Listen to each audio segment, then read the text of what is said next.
I never thought I'd be telling this story.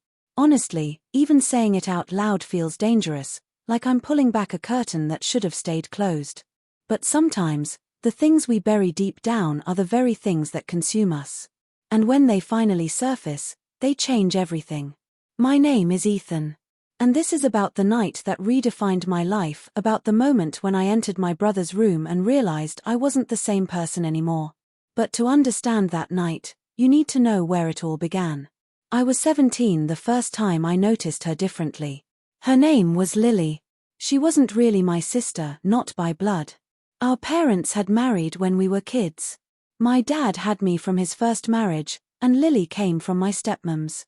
We grew up under the same roof, calling each other family, but technically, we weren't related. To the world, we were just step-siblings. But to me, she was always more complicated than that. That day, she was sitting barefoot on the kitchen counter, laughing at some dumb joke I'd made. Her hair was tied up in that messy bun she always wore, and she had on an oversized hoodie that made her look even smaller than she was. I don't know what hit me exactly, but something shifted inside me. It wasn't the laugh or the hoodie, it was the way she looked at me, like I was the only one in the room. From that moment, everything changed. We'd always been close, maybe too close. We watched horror movies late at night, biked for hours in the summer heat, and shared snacks under the covers when we were supposed to be asleep. But suddenly, the way I looked at her wasn't the same. And deep down, I think she knew it too. There were silences that stretched just a little too long. Times when our hands brushed and neither of us pulled away. Her eyes would linger on mine in a way that made it hard to breathe. But nothing ever happened. Not then. We buried it. College came, and with it distance. She left for a different state, chasing her dreams, while I stayed home, trying to figure out mine. We drifted. She dated. I dated. I'd see photos of her with some guy's arm draped around her shoulders, and something inside me twisted. I had no right to feel jealous, but I did. I told myself I'd get over it, that it was just a phase, a passing thing. But I didn't.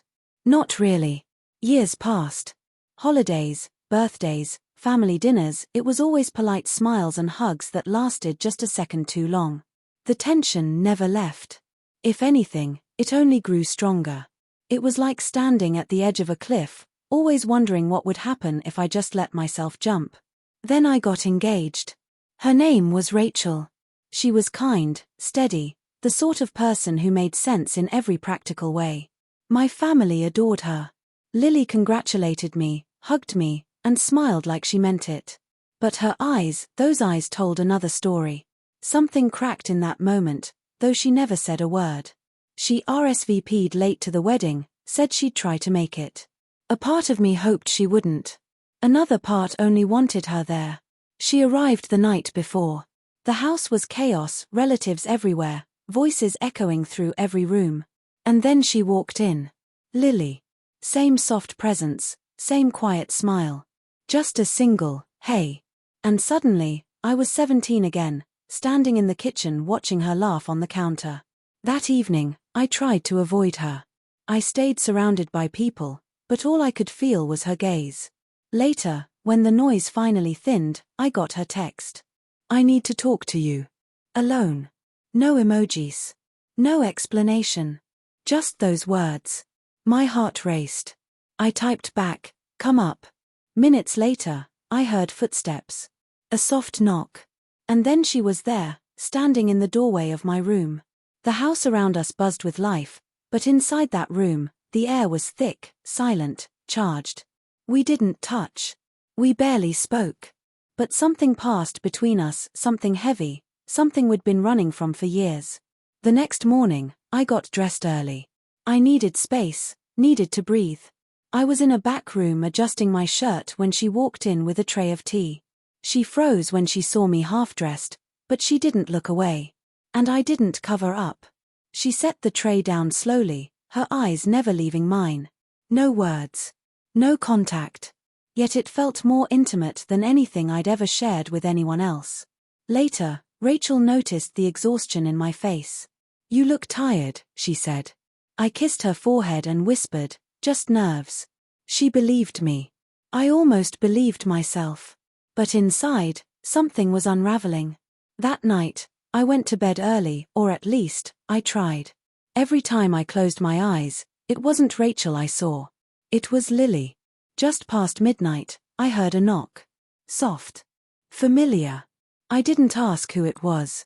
I already knew. She slipped inside and sat on the edge of the bed like we were picking up a conversation left unfinished years ago.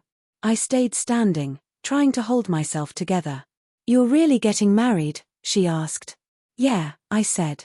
Her hands twisted nervously in her lap. "Do you love her?"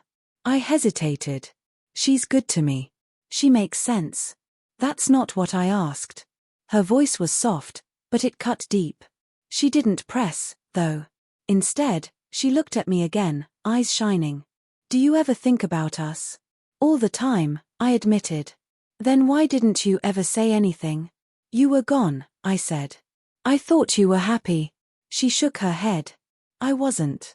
"Not really." I smiled. "In photos. I dated people. But I never stopped thinking about you." She stepped closer.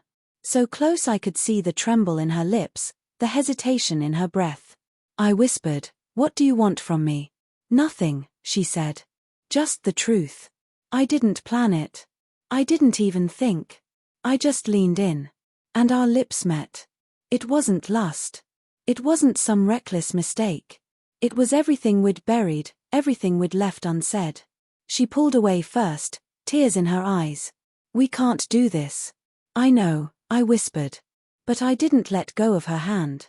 She leaned against me, her head on my shoulder, and for the rest of the night, we just stayed like that. No more words. No more kisses. Just the silence of everything we couldn't have. When morning light crept through the curtains, she stood. Fixed her hair. Paused at the door.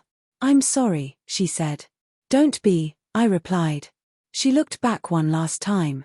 "I just needed to know if you felt it too." I didn't answer. I didn't need to. She left. And I was alone again. But nothing was the same. Because the truth was out. And the truth was that the person I couldn't stop thinking about wasn't the woman waiting at the altar. It was the one who walked away from my room that morning. And from that night on, I knew no matter how hard I tried, I would never truly escape her.